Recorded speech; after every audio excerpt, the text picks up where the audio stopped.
favorito. Estos dos individuos que están aquí, uno se lo lacta a Juan Dalmau, otro lo defiende 24 horas, desinformando a Puerto Rico. Sí, porque estos tipos lo que hacen es desinformar a Puerto Rico. Obviamente te traen una noticia estadounidense como que Estados Unidos son opresores, Estados Unidos son los malvados. Estos son los tipos.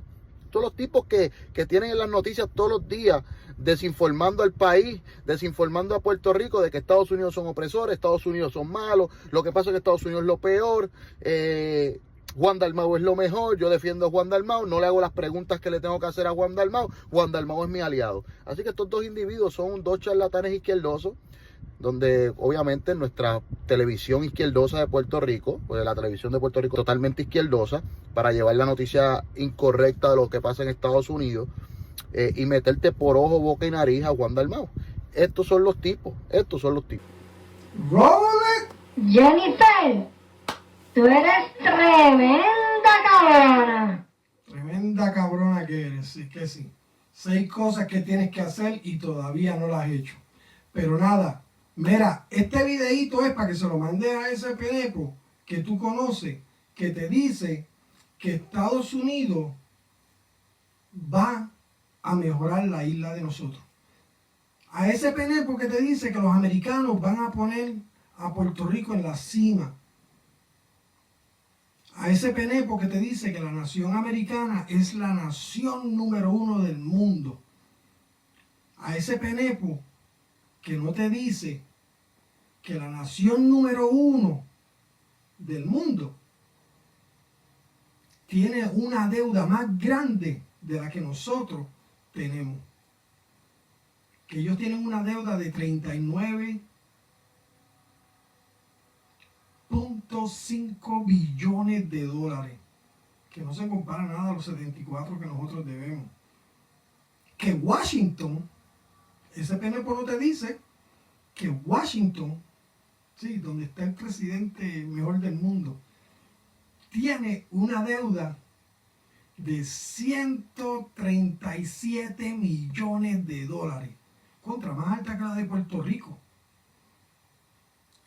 Mándale este videito a ese penepo y enséñale cómo está la nación número 1 del mundo. Que si ellos están así, imagínate cómo van a poner a Puerto Rico. Mándale el videito. More needs to be done. People in Atlanta going about their day drive by this spot daily and wouldn't have any idea it's there. The people who call it a home call it a city within a city, affectionately known as... They refer to this as the Hill. Roughly 30 to 40 people reside in the homeless encampment, according to those who live there, and it's basically a small town. You know, we really don't have any money. That's kind of somewhat of the problem. So we barter and different stuff like that. The Hill has power if people need it, running water, a mechanic, a shower, and those that need a haircut, well, the resident barber can help you there. You wouldn't really know that there's essentially a civilization back here. We discovered the place after a bike owner tracked his stolen e-bike to the encampment. Later, once you go up there, there's just mounds and mounds of trash. Which in turn brings in... The bugs are overwhelming, the smell of trash is overwhelming, and the rats here are overwhelming. I mean, and they're big rats.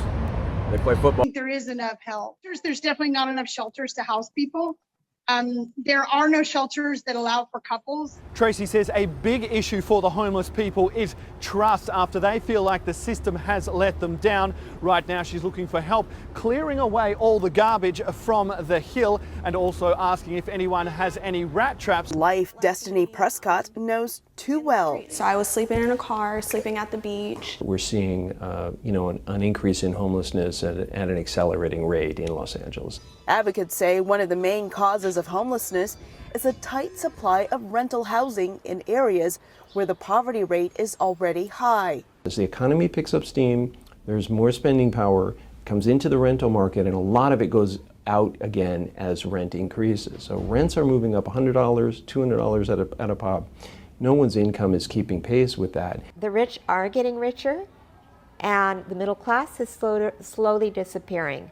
Venice, a beach community in Los Angeles, is a place where homeless encampments and multi-million-dollar homes live side by side.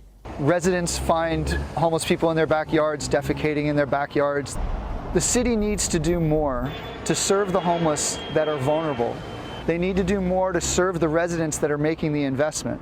The 3 U.S. cities with the largest homeless populations. The third city on the list is seeing its numbers grow each day. Number 3, Seattle. Seattle's homeless population is over 38,000, representing 5% of the nation's total. Many rely on shelters, but the city's tent cities have become well known, with entire streets lined with makeshift dwellings. Incredibly, Seattle spends $150 million annually to combat homelessness, yet many still live beneath bridges and in local parks. Number 2, Los Angeles. With more than 86,000 homeless residents, Los Angeles has one of the largest homeless populations in the country. Skid Row, a sprawling 50-block area, is home to thousands. The city allocates over $1 billion a year to address the crisis, but the problem keeps growing. Some encampments have developed their own amenities, like barbershops and communal kitchens. Before revealing the number 1, remember to follow and like the video. Number 1, New York City. New York City tops the list with approximately 111,000. Memphis holds a title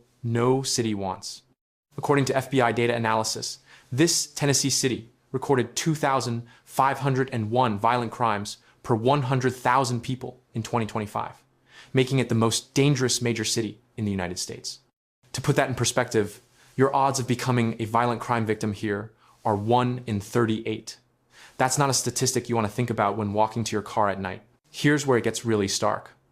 Chicago, with 2.7 million residents, reported 271 homicides in the first half of 2024.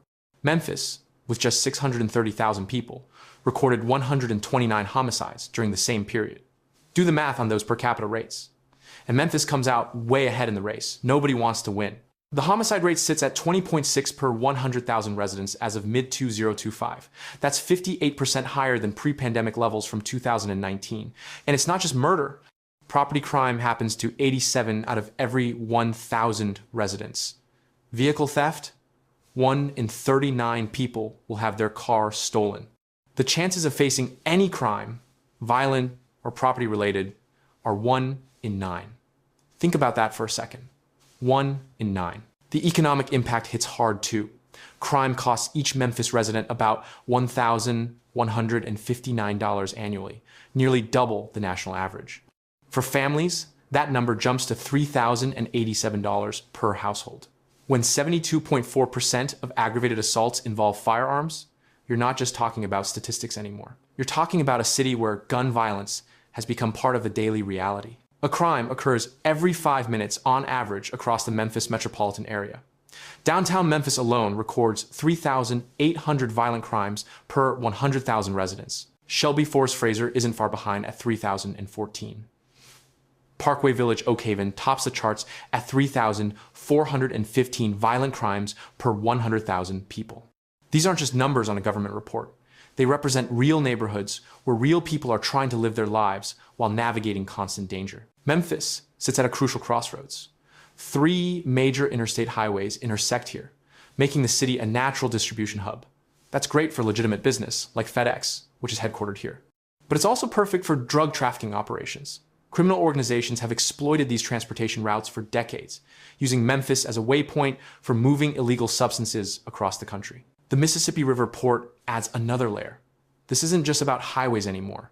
You've got water access, rail lines, and air cargo all converging in one place. For gangs involved in drug distribution, Memphis offers the infrastructure they need. And law enforcement? They're stretched thin trying to cover all these entry points. The Memphis Police Department fields 2,826 officers for a population pushing 630,000. That works out to 4.3 officers per 1,000 residents. While that's actually higher than the Tennessee average, it's still not enough when you're dealing with this level of crime. Response times suffer in high crime areas. Officers get pulled in multiple directions. Recruitment and retention remain constant challenges. Gang rivalries, particularly in South Memphis, drive a significant portion of the violence. Catalytic converter thefts became so common that they contributed to making Memphis a leader in auto theft nationally. From shootings to robberies in high-end shopping spots, we are taking a look at violent crime and which neighborhoods are seeing the biggest increase. KHU11 Investigate is crunching the numbers and found surprising results. Here's Grace White. Take a drive around Houston.